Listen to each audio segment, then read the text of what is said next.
नमस्कार, आप देख रहे हैं दरभंगा तक, हमेशा सत्य की तलाश में। आपको बता दें कि लगातार एमएसयू अनशनकारी का हालत बिगड़ रहा है और इलाज चल रहा है। डीएमसीएच में भर्ती भी कराया गया है, लेकिन फिर भी हौसला बुलंद है। एक आशा लगा के बैठे हुए हैं कि आज 16 तारीख है, आज 6 दिन हो गया है अनशन का। और बता दें कि झंझारपुर में जो गृह मंत्री हैं अमित शाह, उनका आगमन है। आस लगा के बैठे हैं अनशनकारी कि अमित शाह आएंगे, कुछ न कुछ एम्स बनाने को लेकर बात की जाएगी।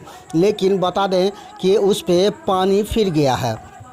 और जैसे ही बयान सुने एमएसयू के जो बड़े नेता हैं, उन्होंने विचार की कि यहाँ हालत बिगड़ रही है अनशनकारियों की। और एक बात कहना चाहेंगी कि कोई भी समस्या होती है तो आप जनता आगे आते हैं उस समस्या का हल करवाने के लिए, लेकिन आवाज़ नहीं उठाते हैं। जब तक मांगिएगा नहीं तब तक मिलेगा नहीं।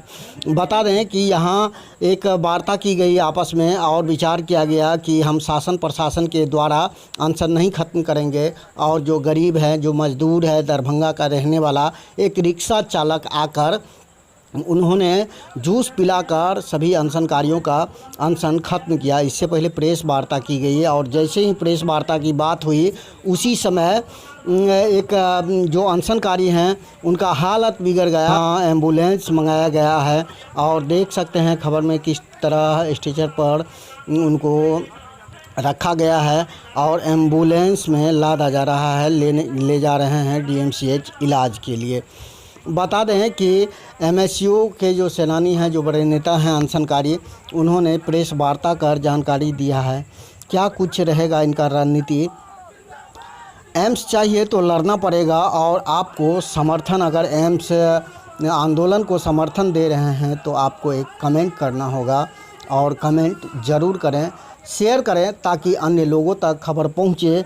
बने रहिए दरभंगा तक में, दिखाते हैं पूरी रिपोर्ट। जी बताइए, आज छठा दिन आप लोग अपना आमरण अनशन ख़त्म कर रहे हैं और गृह मंत्री अमित शाह भी आकर के अपना बयान दे के जा चुके हैं कि राजनीति कौन कर रहा है और ये आंदोलन अब आप ख़त्म कर रहे हैं। क्या हुआ जो आंदोलन? राजनीति केंद्र और राज्य दोनों सरकारें कर रही हैं। हम यहाँ पे पिछले 6 दिनों से आमरण अनशन पे बैठे हुए थे। अभी हम लोग समापन करने की ओर बढ़ रहे हैं। आज जो माननीय गृह मंत्री जी का बयान झंझारपुर में आया है वो पूर्णतया दुर्भाग्यपूर्ण है।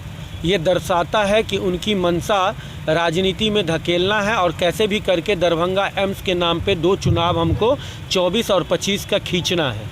उनका पूर्णतया दुर्भाग्यपूर्ण ये बयानबाजी हम कह सकते हैं कि वहाँ पे 20 फीट गड्ढे में नहीं बना सकते। क्या गृह मंत्री के गृह राज्य में, गृह जिले में मुद्रा पोर्ट जो अडानी जी का है वो पानी में आप बना करके तैयार नहीं किए हैं। साबरमती को नदी को भर करके आप जो है वहाँ पे योजनाएं नहीं लगाए हैं। क्या नीतीश कुमार जी 80 फीट पानी के नीचे में अभी पटना में मरीन ड्राइव नहीं बनाए हैं? तो ये सब सारी कहने की बात है कि 20 फीट नीचे नहीं बजो।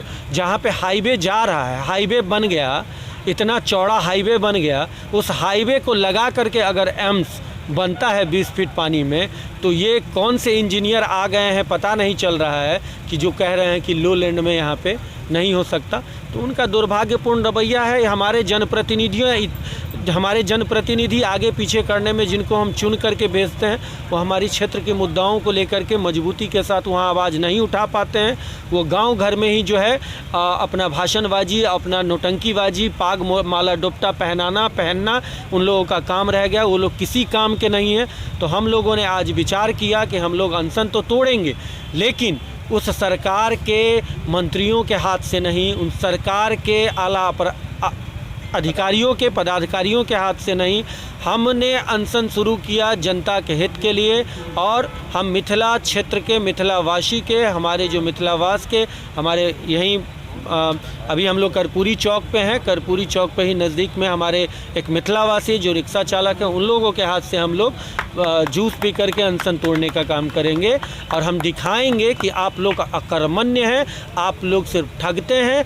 आपसे बढ़िया हमारे क्षेत्र के जो रिक्शा चालक करके 2 रुपया कमा करके अपने परिवार का पालन पोषण करते हैं वो आपसे बेहतर है, यहाँ के जनप्रतिनिधि से बेहतर है, यहाँ के माननीय गृह मंत्री से बेहतर है, यहाँ के माननीय केंद्रीय स्वास्थ्य मंत्री से और राज्य के स्वास्थ्य मंत्री से बेहतर है। जैसा कि आपने बताया कि चुनावों के मद्देनज़र एम्स को लटकाया और भटकाया जा रहा है, 2024 का चुनाव हो या 25 का, तो आगे आपकी क्या रणनीति या पहल? हम लोग अक्टूबर का प्लान कर रहे हैं। हमारी राष्ट्रीय कार्यकारिणी बैठेगी। वैसे हमारे राष्ट्रीय अध्यक्ष महोदय मिथिला स्टूडेंट यूनियन के श्रीमान आदित्य मोहन जी और मिथिलावादी पार्टी के प्रभारी श्री अविनाश भारद्वाज जी ने स्पष्ट कहा है कि अक्टूबर से हम लोग एक प्लान कर रहे हैं। मिथिला क्षेत्र के गाँवों में हम लोग दौरा करेंगे।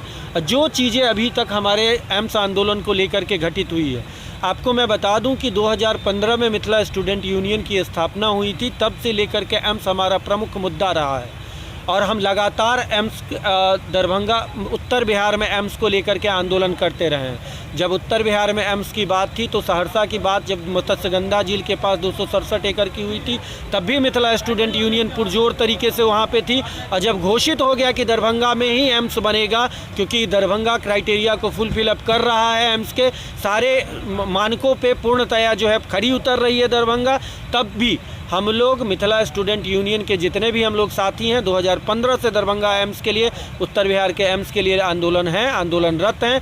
आगे भी हम लोगों का आंदोलन रहेगा, अनवरत चालू रहेगा। अब गांव-गांव में जा कर के लोगों को हम जगाने का काम करेंगे कि ऐसे निकम्मे जनप्रतिनिधियों को वोट नहीं देना है, जो सिर्फ झंझारपुर में घोषणा करने के लिए आता है, वोट मांगने के लिए आता है कि नीतीश कुमार गलत है, आप हमको वोट दीजिए। ऐसे निकम्मों को हम लोग वोट नहीं देने देंगे। जनता से आग्रह करेंगे, अपील करेंगे कि हम दरभंगा एम्स के साथ जो हमारा राज्य सरकार और केंद्र सरकार कर रहा है उसके खिलाफ में जा करके मिथिला स्टूडेंट यूनियन और मिथिलावादी पार्टी गांव-गांव में जाके कार्य करेगी। आपने अभी बात किया 73 एकड़ जमीन की कि लगातार बड़े बड़े नेताओं के द्वारा अतिक्रमण किया गया है, क्या उस मुद्दे पर भी आप लोग लड़ाई जारी रखेंगे? बिल्कुल, ये एम्स का मुद्दा है और एम्स की मुद्दे की जब बात होगी तो ये दोनों बातें होंगी।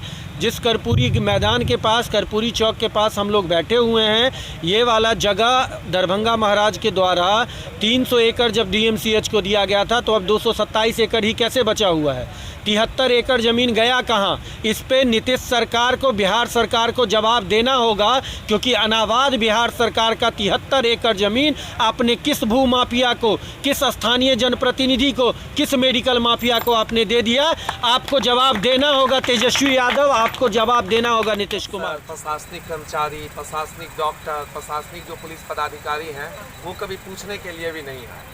लगातार 6 दिनों से हमारे अनशनकारियों का जब लगातार स्वास्थ्य गिरने लगा, तो हम लोगों ने जब वार्ता की पहल की, तो केंद्रीय राज्य मंत्री से हमारे जो जिलाध्यक्ष राघवेंद्र रमन जी हैं, उनकी बातचीत मधुबनी के समाहरणालय, मधुबनी के सर्किट हाउस में हुआ। 1 घंटा की बातचीत हुई, जिसमें काफ़ी सकारात्मक पहल लगा हमें। और केंद्रीय राज्य मंत्री नित्यानंद राय जी ने कहा कि हम अमित शाह को कहेंगे, अमित शाह जी गृह मंत्री हैं, उनको कहेंगे कि वो झंझारपुर आ रहे हैं और एम्स के लिए एक सकारात्मक बयान दे। लेकिन आज जब हम लोग अनशन पे बैठे हुए थे, केंद्रीय गृह मंत्री अमित शाह जी का संबोधन हम लोगों ने सुना, और उनके संबोधन के दरमियान हमें ऐसा लगा कि मिथिला के साथ ये लोग जानबूझ के मिथिला को विकास से पीछे ढकेलने का काम कर रहे हैं। उन्होंने सकारात्मक बयान के बदले कह दिया कि क्या एम्स गड्ढा में बनेगा? मुख्यमंत्री जी जाकर क्यों नहीं देखे एनएच से उतर कर के कितना गड्ढा है? इन सब बातों पे हम लोग इत्तेफाक नहीं रखते। हम लोगों का प्रश्न है कि अगर गड्ढा में बनेगा, लो लैंड के नाम पर आप विकास को अटकाएंगे, तो पूर्णिया, कटिहार से लेकर किशनगंज तक और इधर चंपारण तक पूरे मिथिला क्षेत्र में एक भी प्रोजेक्ट नहीं लग सकता है। क्योंकि मिथिला क्षेत्र का जो जोग्राफिकल जो वातावरण है, जोग्राफिकल जो काम है, जोग्राफिकल जो ज़मीन है, वो हर 2 गांव के बीच चौर है, हर शहर के इर्द गिर्द में लो लैंड है। तो हम इस बयान की कड़े से कड़े शब्दों में भर्त्सना करते हैं और हम मांग करते हैं कि तत्काल गृह मंत्री जी इस बयान के लिए माफ़ी मांगे और मिथिला को जो एम्स की जो पिछले 4-5 सालों से जो चिर प्रशिक्षित मांग है, उसको पूरा करने का काम करें।